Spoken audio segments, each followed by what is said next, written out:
Ngayong araw ay bibisitahin ng aming team ang Jinmianshan Trail.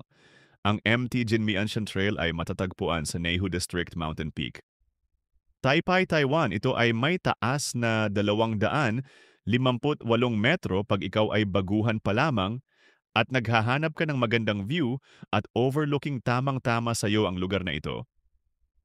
Mabato at hindi sobrang layo ang lalakarin bago marating ang tuktok ng Jinmianshan Trail sa araw nga ng aming pagbisita dito saktong pagbuhos ng malakas na ulan.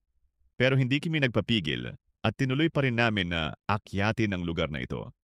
Dahil nga sabik kami na makita ang ganda ng lugar at tanawin dito, hindi namin alintana ang panganib sa aming paglalakbay suot-suot ang aming panangga sa ulan. Patuloy naming sinuyod ang mabato at madulas na trail na ito. Batid ko na mahirap sa iba naming kasamahan ang sitwasyon dala ng panahon. Ngunit iisa lamang ang aming layunin ang makita ang ganda ng tanawin dito sa tuktok ng Jinmianshan Trail.